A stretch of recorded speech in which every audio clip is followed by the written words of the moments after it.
Good morning, and welcome to Ark and Dove Presbyterian Church in Odenton, Maryland. I'm Brian Boudreau, the clerk of session here at Ark and Dove, and your host in the lobby, the weekly program about the life and ministry of the church. So this week is the 15th Sunday after Pentecost. Today we will be talking to Pastor Betsy Bear.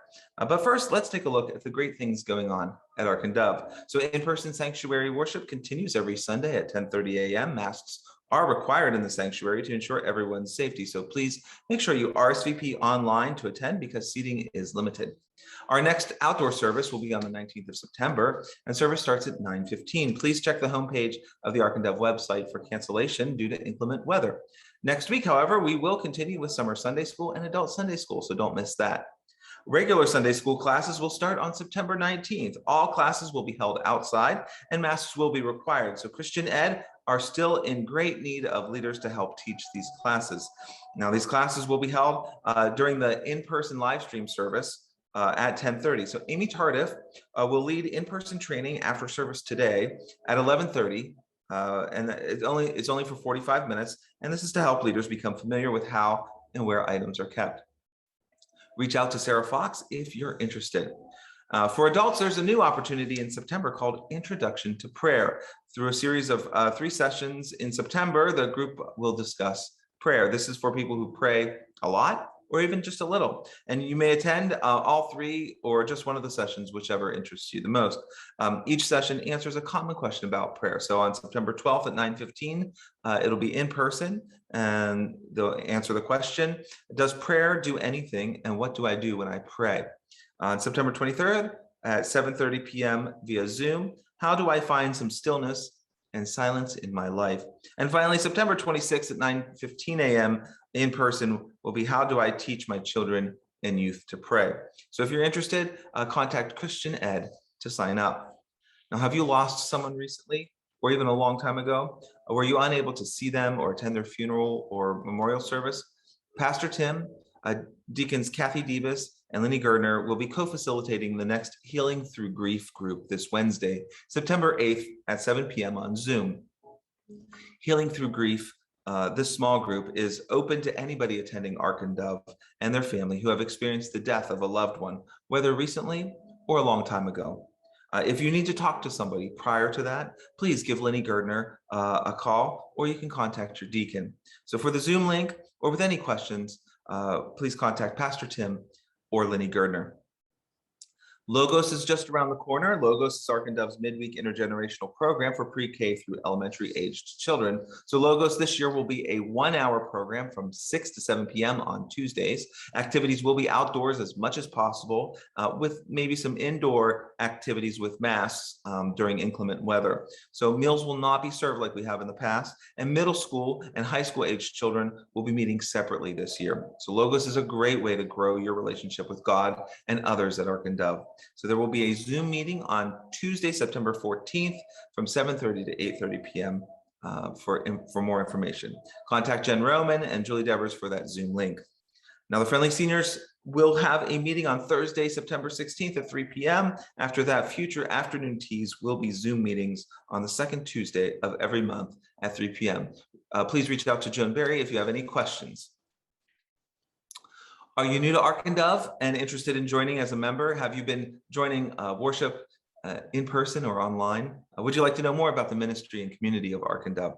Well, you can join us for a new members inquirers orientation and discussion on the morning of September 18th for those who are inquiring about membership into Ark and Dove. So to RSVP and to get more information, please contact outreach@arkanddove.org. Ark and Dove is putting together a group to participate in the Annapolis Run for the Lighthouse on Sunday, September 19th, or virtually anytime between September 11th and the 19th. And there are options for a 1.25-mile walk, a 5K, and a half marathon race. So if you sign up, please let Nicole Howe know, and she's going to set up a meeting place for all Ark and Dove attendees.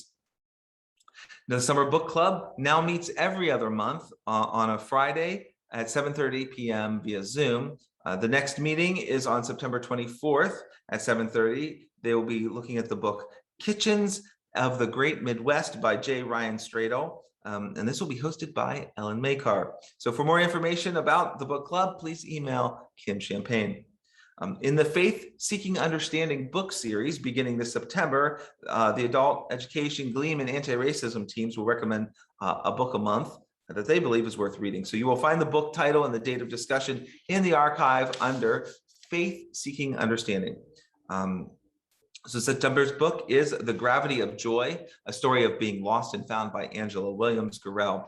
So the next meeting will be September 30th at 7:30 via Zoom, and that will be led by Axa Callahan. Pastor Tim will be leading a series called A Basic Introduction to the Prophets of the Old Testament, and it will be held on September 21st, 28th, and October 5th at 7 p.m.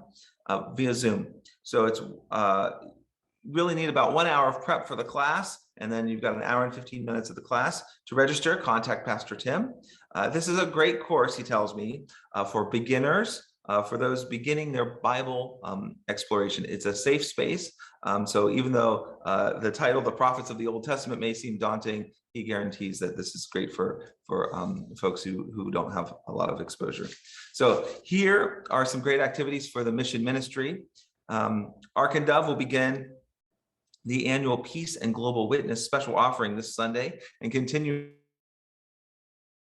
through our Peace and Global Witness donations. We will support Anne Arundel Connecting Together, that's ACT, with 75% of our giving, and Lutheran Immigration and Refugee Service supporting emergency relief for Afghan refugees with 20% or 25% of our giving. So your continuing generosity is a blessing to so many in our county and in our community and to refugees coming into our area.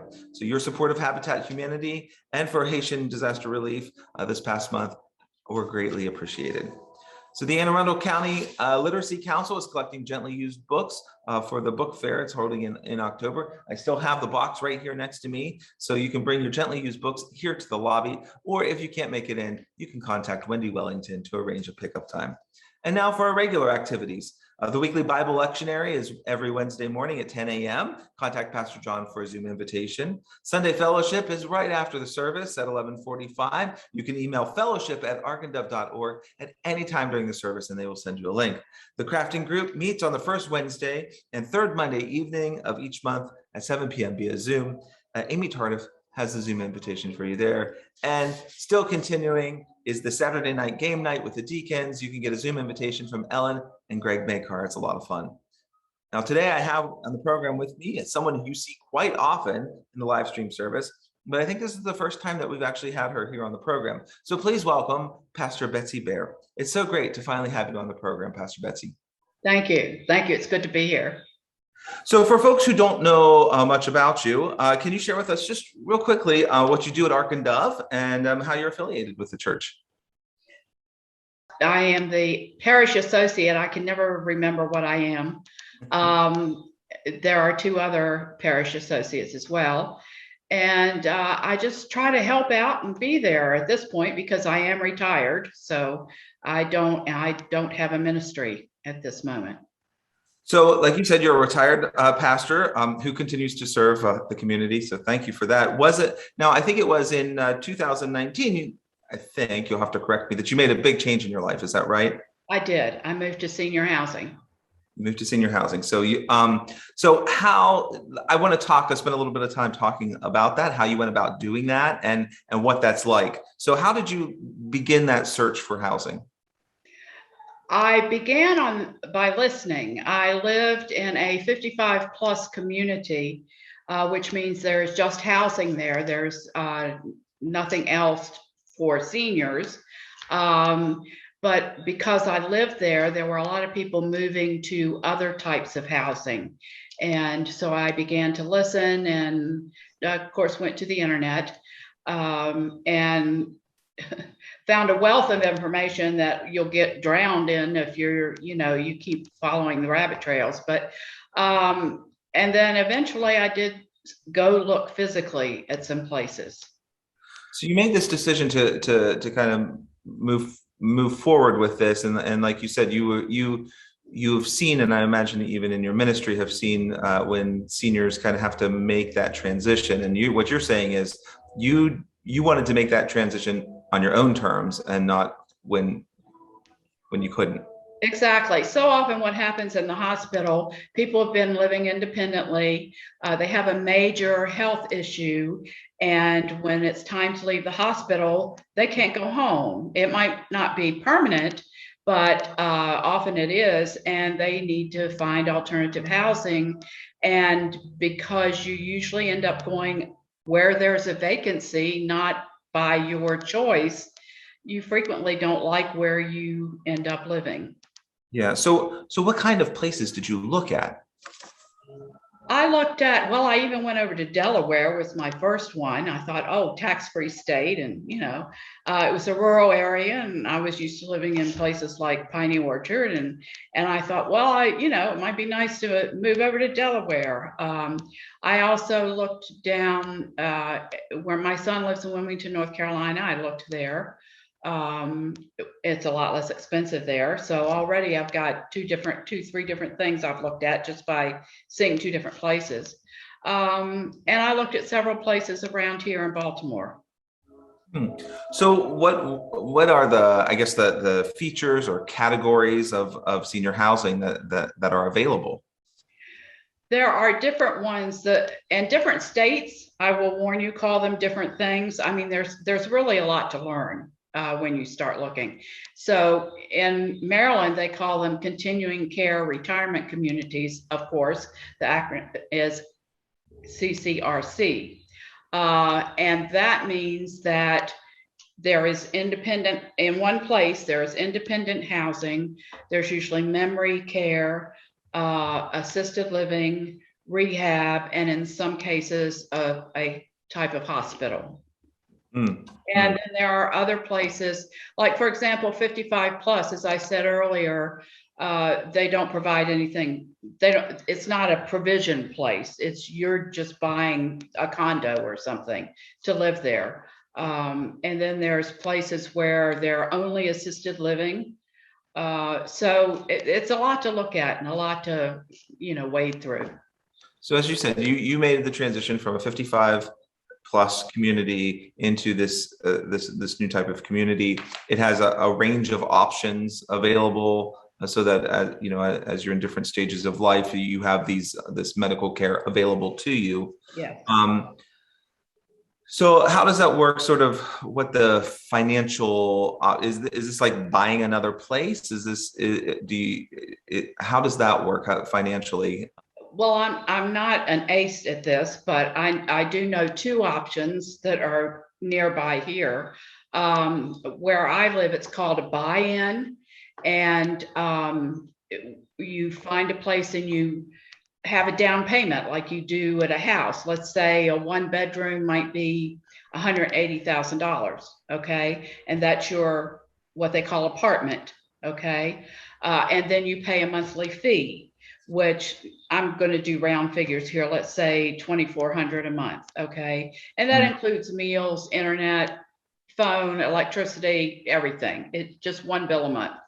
And then there are other places where you might put a small down payment. I mean, as small as $2,000, but your monthly fee is more than double what I pay.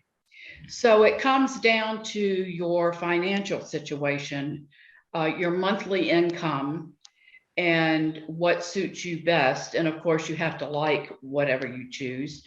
You ended up in one of the larger communities in the Baltimore area, right? Yeah. That has all of this. Can you describe? You hinted at this just a second ago. You said your meals are included, your phone, your electricity, and all that. So it sounds like it's almost like an all-inclusive. It sounds then like there's almost like a campus living style. Is that an apropos description? It is. There's where I live, it's on the grounds of a former Catholic seminary. And there's about 100 acres, and there are several buildings, 10, 11, 12 buildings, which by the way, are all connected by covered walk bridges. So you can get your walk in daily without worrying about the weather. And yes, about 2,000 residents live in independent living, and then others live in the assisted area and that sort of thing. Hmm. So If you don't mind taking a moment to describe what it was like living where you were in this senior community during the height of the pandemic. I think a lot of us have would like to know, especially since so many, there was so much concern for seniors during that. What was that like, and what did you have to do? Well, first of all, I was only there for about 5 or 6 days before they completely shut down. So yeah, so it wasn't a lot of fun. I had a lot of adjustments to make, but I have to say I felt very safe because they did not want us to go out. They wanted us to stay in our apartment. But where I am, they have their own television station. So they have a great big film library. They would schedule films and tell us when they were coming on. They also would roll the screen with announcements and so on and so forth, including what was available for dinner that night. And you ordered your dinner and they delivered it to you. So you really had to go out for nothing. And of course, the people who needed to see the doctor, everybody was doing the Zoom and videos. So you really, I felt safe. I knew they were trying to keep us safe. And then we got the vaccines came to us as soon as they possibly could. And I think something like 98% of us are fully vaccinated. So, yeah. So, a lot of the I guess the fun of living there is that you do have a community right there immediately with you. But were you able to interact with your community? You said you'd only been there for 5 days. How did you meet people? Well, I had a couple neighbors who called me. So I was able to talk with them. And I did already know some people who lived there. And I was able to contact them and talk with them. And so it was okay. It was a struggle, but we all made it through. So, we're good. Was your family allowed to visit you during that time? My daughter, well, they were allowed to visit you if they were bringing you groceries, but it wasn't, they could come to the closest door, you could get your groceries, and they have carts and put them in the cart and take them up. But that was about it. So yeah, it was. And I don't have grandchildren, but a lot of the people with grandchildren were just, crazy that they couldn't see their grandchildren and give them hugs and kisses. So. Oh, I can imagine. Yeah. That's wonderful. Well, I'm glad we are through the worst of it, and it sounds like a really fun place. So I guess as you look around, I mean, there's a lot of options, I think, for seniors around this area and stuff. Do you have any advice for somebody who's maybe thinking about that next step? What would you say, having gone through it? I would say go online first. Everybody has videos and pictures and information about those. Ask people if they thought about it, where they might be going. Just find out the different places that are available. I looked at, I think, maybe 6 places before I landed on this one. And again, it's your financial situation, your health situation. You have to take all of that into consideration. Where does your family live? Do they want you close to them? Or do you want to stay close to your friends? Or is that not even an issue? Things like that. So you really have to look into it. You have to do a lot of research. Mm-hmm. Mm-hmm. Well, great. Well, thank you, Pastor Betsy, for joining us today. It was a wonderful conversation. And thank you for continuing your ministry here at Ark and Dove. We love seeing you every week on the live stream. Thank you. Good to be here. And to everyone tuning in, thank you for joining me this week. We are always looking to get to know our community better. So if you have something that you'd like to share during our Meet Ark and Dove segment, reach out to us at worship@arkanddove.org. More details on everything we talked about today can be found in the archive or on the webpage. So stay safe, have a great week, and join us in the Zoom fellowship after the service. So the live stream service will begin in a moment.